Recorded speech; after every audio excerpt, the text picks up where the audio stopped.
Happy Tuesday, everybody. Daniel Allison, the average dude. Welcome to First Sip. Good morning, Freddie Blanton. Good morning, Danny, the average dude, Allison. I hope you're having a fantastic Taco Tuesday. Taco Tuesday, and I hope that everybody out there that's piling in, that's making their way to the bus right now, is having a fantastic Tuesday. How about your morning, Freddie Blanton? You got a little bit of the average dude Q at F3, and I want to know what was that like for Freddie at Bobcat? Okay, here comes your validation, Danny. No, no, no, no. I want the critique. I do not want validation. I want Freddie Blanton find something I can improve on. Oh, but hey, I will say you did a fantastic job of leading the workout. But if there was and it's small, one small critique, and I even mentioned it during the workout, the music got lost a couple times. Okay, The that's mu- it though. That's it. the music, in my head, and you pointed that out, and that's why I love having a great co-host that's not afraid to speak up and blow the whistle. But my music, it started getting boring. The end, it was kind of one of those songs that means something to me, but it doesn't mean anything to anybody else. What So what did that particular song mean to you? well, I love running to that song. So in the beginning, that song starts out slow, and it's an instrumental, but there's something about the way that it picks up. And so my plan was to use that when we were running from one spot to another. And there's Yeah. something about the cadence of the song to run. But we were just sitting there, and when you said it, you know what? It threw me off a little bit. You know me, Fred.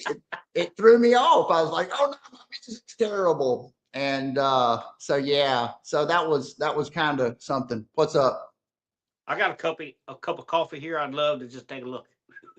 I would love that myself. Please, please do that thing you do, brother. First sip. Let's go. Let's get it. Mm. Hey, I'm a little worried. The coffee's good. We're gonna have a great conversation. We've got a great guest. No matter what, it's gonna be fantastic. I am a little worried about something. I knew you would be. Yeah. Do you think that LinkedIn has failed us, or is everybody having trouble getting to the bus stop? One of the two. I can't tell because I'm not on my computer. Oh, I see. Well, you know what? I'm gonna look right now. We've got some people on the bus, and hopefully we got some more people coming. Hey, good morning, my positive friends. There's Jacob, and Jacob's got an incredible initiative. I just got the message, and I think we should all check it out. Good morning, my positive friends. So glad to be here with you all and share my new project. If you can support, it would mean the world to me, and share with your network. So go check out Jacob's GoFundMe. Jacob's been a great bus rider. We love having him on the bus, and we want to find out what he's got going on. And I haven't had a chance to look, but we definitely want to check that out for Mr. Yeah. Jacob. And here we go. We got Joe. We got one of our regular bus riders on the bus anyway, Mr. Joe Bajorno. Great to have Joe with us.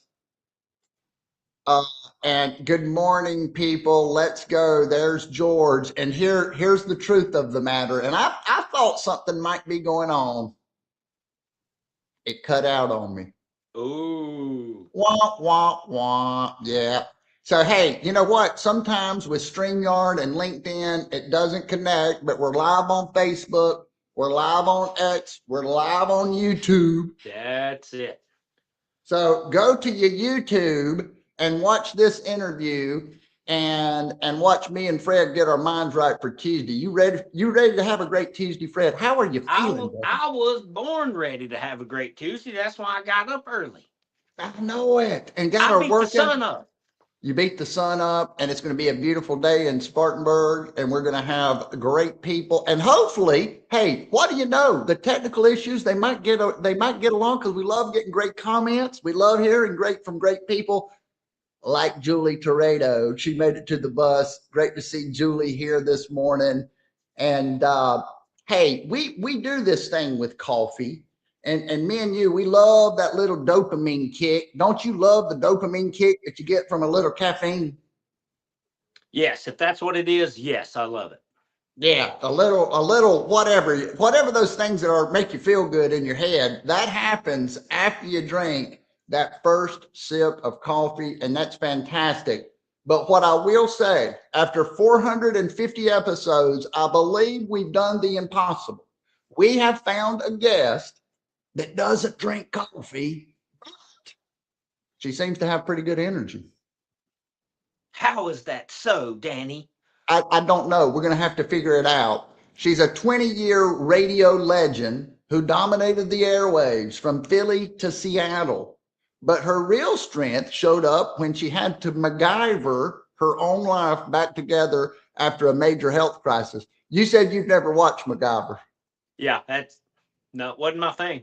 That's old school. Man, I MacGyver, know about him though. he could take a paper clip and some dental floss and fix just about anything or get out of anything. Turn it He into a could make bow and arrow. Yeah, he was awesome. But hey, now she's a TEDx powerhouse. She gave a TEDx talk as CEO who teaches top tier executives how to kill their fear and command the room. It's time to meet the founder of Tips from Tia Cristy. Hi. Oh my gosh. Thank you guys so much. I love the energy that you have. And Absolutely. I hope that I prove that you don't need coffee to have good energy, but we'll see. We'll see. We're going to find out. We're going to find out, and we're excited to meet you. And that's a true thing. I wasn't sure if you were joking or not, but you Yeah. said, Daniel, average dude, I don't drink coffee. Have that been a lifelong thing? Did you stop drinking coffee? Why? I have to wrap my head around this, Tia. Yeah.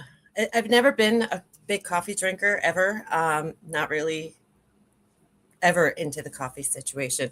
I did do like French vanilla cappuccinos like once a year in the beginning of winter, but now I'm totally caffeine free. I've been caffeine free since the pandemic, and it's just been very interesting for people to Oh, hear that. wow. Didn't affect me very much, but it affects people all the time. Yeah. So you like doing these little mental challenges like that, like these little discipline things, like, okay, I'm going to cut this thing out, or I'm going to do this little kind of test with yourself. You do things like that? Yeah, I think so. What it is it is discipline, and I really don't feel that it's a habit. We got to remember things are habits, and if we don't want to do something, we just have to kind of reverse engineer that habit. I used to do something else not that long ago where was you know not great. I was a smoker, and I Mm. decided that it just wasn't serving me anymore, and I let that go too. And people are like, "What? How did you do that?" I'm like, again, it's a habit, and we just have to reverse engineer it. So when we can sit there and say, all right, this doesn't serve me anymore, we have to learn about the habit first and foremost. But after we do that, then we can kind of let go of it, you know. And they say There's that's when it. Yeah, go ahead, Fred.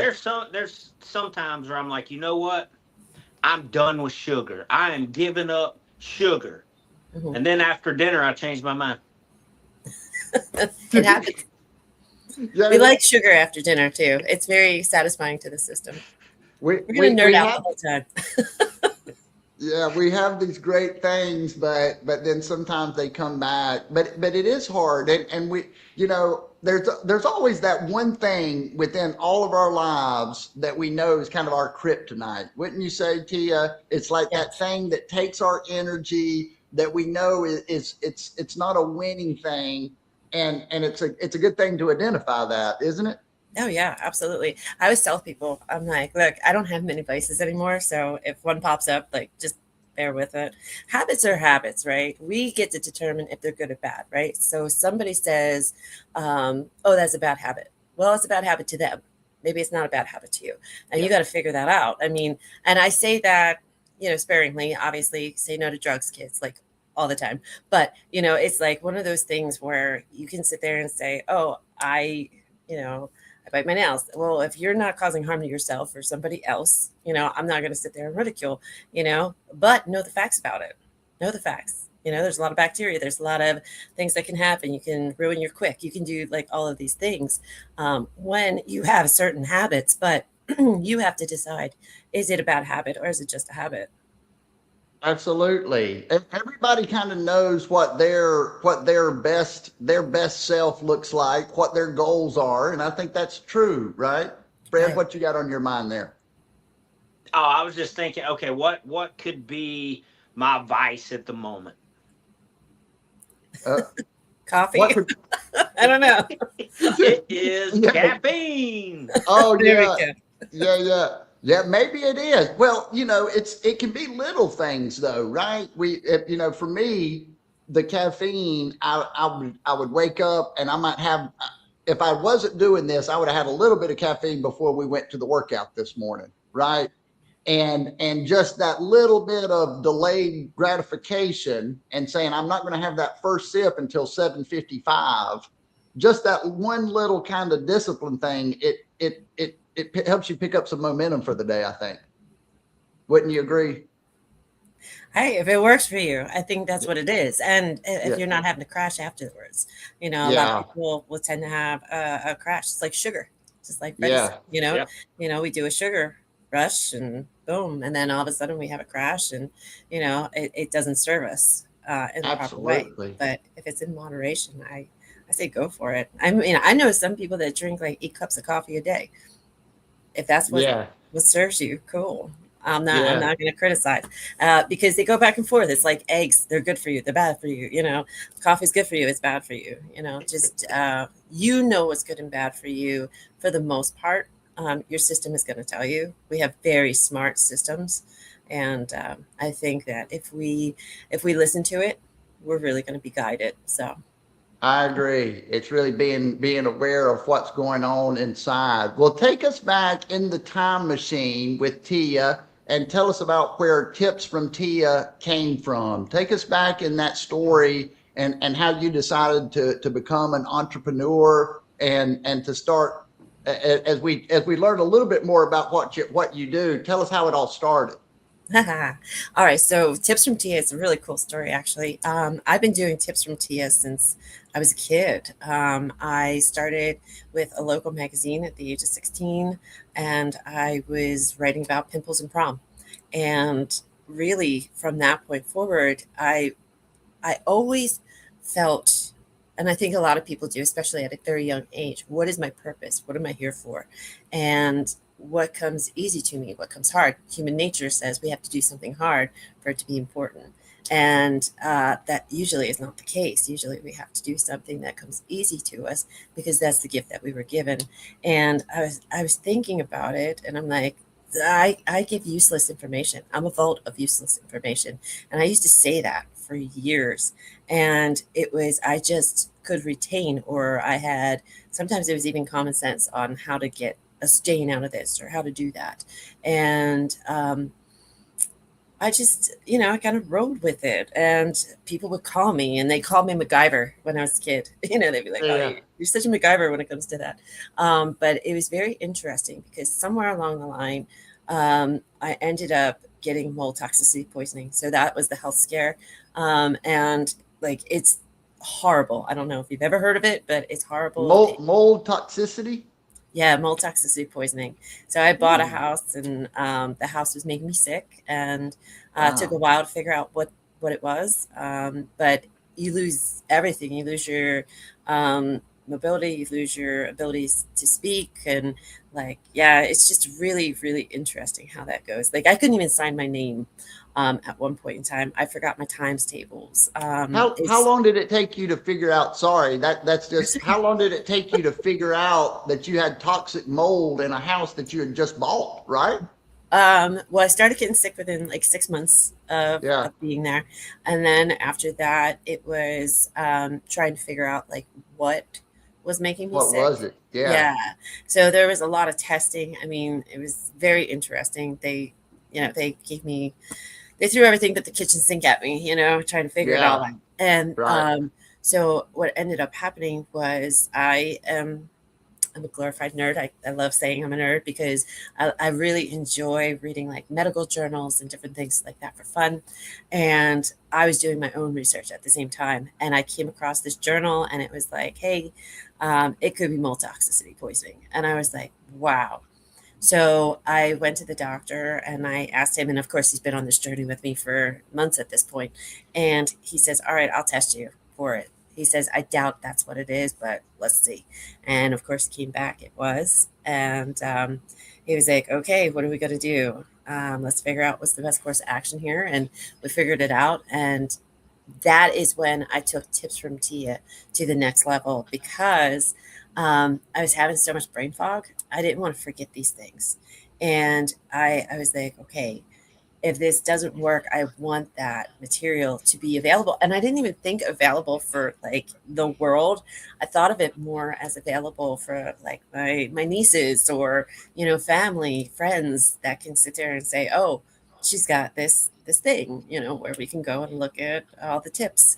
So that's kind of how I did it. And I bought like a 99-cent website and I started typing it out because that was actually therapy for me to learn how to use my hands and my brain and all that stuff together again. I was taking tests like the online, like first grade quizzes, so I could remember things again and use that as Wow. part of my brain. But anyway, I ended up writing all of these tips down and of course you're publishing it. You don't think anything of it. I thought maybe my mom would read it, but that's about it. And then 6 months later, it blew up. And I was getting emails from all over the world saying, thank you for helping me. And it was in that moment I realized that my information was not useless. It All was right. absolutely pertinent to specific people. And that really was a good feeling. The one that I remember so clearly is I had a woman write me. She's in the UK, and she said, I'm so grateful. I did this one on milk and cookies. So, like, we hear these cliches, right? Milk and cookies. Well, there's purpose behind it. We just don't realize there's science behind it. And when we have a sugar rush, here's a good one for you, Freddie. Drink a glass of milk, and it will just combat the sugar rush. It will level you out very quickly, so you won't have that hard crash.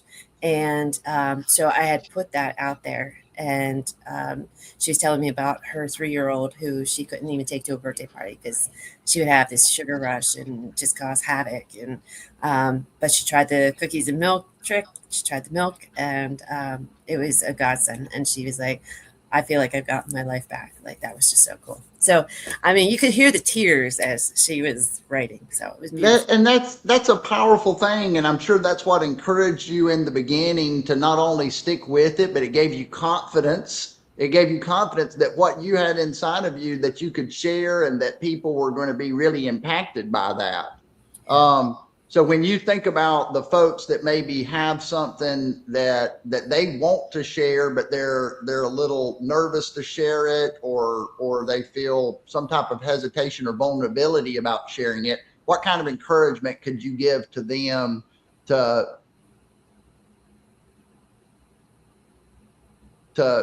share those things? I think you Did I froze skip us. out? Oh man, that is going to make it so tough to answer, isn't it? You froze at the perfect time, though. Yeah, you did. Oh, did I? You really look like Oh, you were well. thinking hard, so Yeah. it's good. Okay, good. Yeah, I'm it was glad perfect that work. it worked. I'm glad that it worked. Yeah. Hey, Well, I I was think wondering, yeah, what encouragement could you give folks that maybe want to do the same thing, is where I was going. Yeah, I think that was really important is that knowing what has been put into your heart. It's today, I'm sure we'll get to that, but like today, I am a global communication specialist. So I work with people all over the world on how to communicate better, right? And so that kind of like falls right into my tips from Tia stuff, where I'm giving tips on how to improve the communication aspect. And one of the things that I get a lot is like, how do you build that confidence? How do you know this is what you're supposed to be doing? And honestly, it goes back to what we were just saying, knowing your body, knowing that that is what is in you. to basically be the authority on a certain subject, or how to get out there and do it. Like the first time I ever spoke in front of somebody was 40,000 people. I was at a radio station. I worked for the radio station, and they threw me out on stage at a sold out concert and said, "Fill 10 minutes," and I had to fill 10 minutes, and I had to do it well. And I was nervous. I was scared. All of those things. And I will tell you, one of the most incredible things happened in that moment. Someone said something from the crowd, and they were crass. Of course, they were very crass. And, Yeah. in that moment, it was like your worst fear is happening. And what do you do? And so I remember I gave it right back to that person, and everybody laughed. And right Yeah. then and there, I knew I could handle this. Oh, I was wow. tough enough to be there. And I think that we all need that when it's building up that courage to do something, right? We all need to know we're strong enough to be here.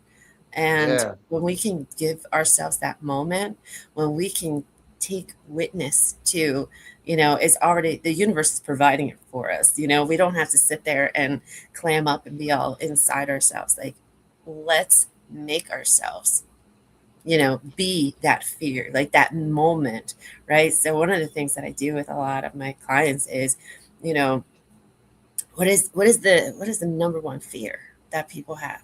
Do you know what that is? Speaking. Well, no, that's 86%. Freddie, you got a guess? Oh no, that was my guess. Speaking in front of a Okay. crowd.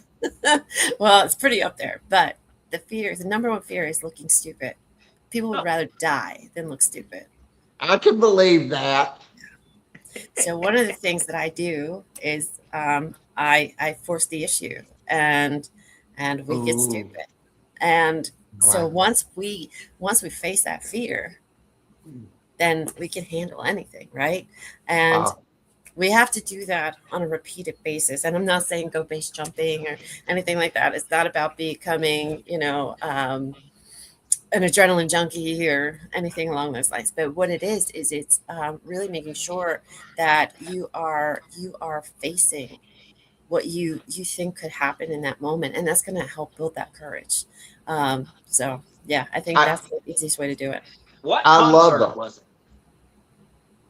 What's that? What concert was it? He loves concerts. Okay. It was actually one of those, like jingle ball kind of ones where there was a bunch of artists there, Yeah. and somebody was actually running late, and they were like, "Go fill time." Kill Get time. on the stage. Yeah. I Tia, you're up. totally bring her up. I love that though. The power of looking dumb. I wrote this down. The power of the dumb question, right? Of looking stupid. That's why we don't ask. And that's the thing that everybody wants to know. That's the thing that we want to know that we don't know. And so I love that. I think the greatest fear is looking stupid, and public speaking is so forward facing. That's a great opportunity to look stupid, right? Like if you're going to look dumb, it's when you're public speaking. So I think that's a very powerful tip there. In just thinking about that's what I'm really scared of. It's not the speaking, it's the looking dumb part, right? I Exactly. mean, And it so, doesn't mean it doesn't matter how powerful you are, right? You can look at I do it a lot with corporate stuff. So you can be the president or the CEO, or you can be the janitor, and we both, it doesn't matter, we both have these fears of looking stupid, and they might be different in context, but honestly it's there. Everybody feels that. So when we can sit there and have that relatable moment, that also can break down a lot of walls. relatable, authentic, be the courageous enough to show the truth, know yourself, and then show that to the world. That I think that's what that Tia is saying, and I love it. Love to hear that Tia is an advocate for Special Olympics and Easter seals. Tips from Tia, Joe says. In giving, we truly receive. Seems like from Philly. Yo, welcome to the show. There's Joe. I'm going back here a little bit, but Vicky Watts says balance. Balance is a big deal. She says that she's a researcher by nature also. Two nerds. Two nerds are better than one. Let's go. Mhm. Let's see. let's see what else we've got. We've got Jacob here. He says, Tia, you are an amazing person, and I'm so happy to know you and have you in my life. Be courageous and confident because you only get one life to live. So live it. So And that's never how give up. it feels great to get that kind of encouragement from great people. And Brad and I, we talk about it. We talk about validation. We talk about criticism. Tia, when you think about a little bit of both, getting the good and the bad, when you maybe give a speech or something like that, talk about proactive encouragement like that. So, one of the things that I love is, people are so afraid of haters and the trolls and all of that stuff. And I think what we need to do is shift that mindset, right? And we have to sit there and say, we must be doing something right. If people are Yeah. talking about us, if people are getting involved, we got to be doing something right. Because honestly, life is pretty important and time is pretty valuable. So if they're taking their time out of their life to criticize you or whatever, like, you must be doing something right. You're making some kind of splash here, and whether it be big or small or whatever. But the key is you can't absorb it. You can say, okay, all right, they're talking about me. Oh, these people, they're saying bad things or they're saying good things. One of the things that I was taught, because I studied the science of communication, through school, and I've been doing the science of communication my whole career. But you can't listen to any of it, right? So it's always nice for the validation, right? It's always nice to hear the good things. But it's the same thing like with the bad stuff. You got to sit there and say, okay, thank you for letting me know, and move on, right? Because it's all input, right? It's all going to determine on how you proceed, right? And when you are looking at the path, I think a lot of times people don't realize when you get a definitive answer, like a yes or a no, all of a sudden now it's a new path, and you have to decide where that path is going, right? So one of my favorite stories is, I wrote for a newspaper for many years. I was a writer. I'm still a writer, but I I put out this article, and it was years before, like, everything went so viral all the time, but this went viral. And it was about the emo style. And I remember it was so funny. People were so up in arms over this fashion article that I wrote. And I wrote a lot of fashion articles, but this one in particular, people were very upset about. And it was a lot of young people that I guess were emo, and they didn't like how I said certain things. Anyway, one of the comments that I still carry with me is, Tia needs to go back to the mall and just, and I was like, wow, like, oh, wow. And I think that that's really interesting that we can, fuel so much from people by our words, by our written words, by our spoken words, right? And just imagine when we're using that for good, what we can do. I mean, that ripple effect is huge. And I realized in that moment, writing for this, local paper on such a silly topic to me, but it was so impactful, and it really spurred a lot with the community. And that was just on fashion. So just imagine what you can do when you make something very positive and what can happen there. And I love all of that. And I think when we speak our truth and when we say what's real to us, then the people that resonates, that they're going to like it, and the people that don't, they're not going to like it, right? We literally can't avoid having haters because what we're talking about, everybody's different. And so if we're really being who we are, we're guaranteed to have a little bit that doesn't like us and a little bit that does, or resonates, probably is a better word. A lot of people don't even care, right? But it resonates with them. And so I think I think that's all great stuff. It's something that we talked about. I wanted to have Tia on the program because these are the types of things that we talk about every day because we feel like we need it every day. We need that encouragement. We need tips. We need perspective, and we need that encouragement to kind of to show our own courageous, vulnerable side sometimes, don't we? Yeah, for sure. I think so. And I think that, if you're going to take anything from it, know that people really aren't thinking about you as much as you think they are.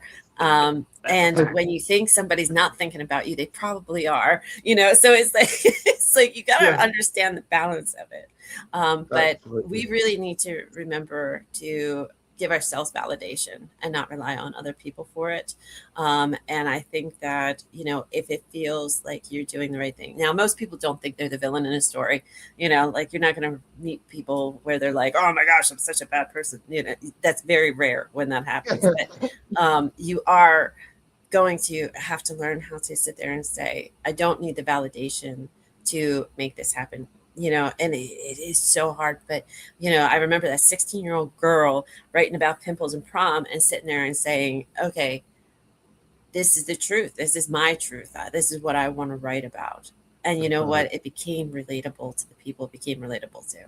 We didn't have a bunch of adults saying, oh my gosh, I'm going to go there for my prom dress. No, it was the kids of who I was. It was my target demographic. And so knowing your target demographic in life is really going to help you to, speak your truth and stay authentic. I love it.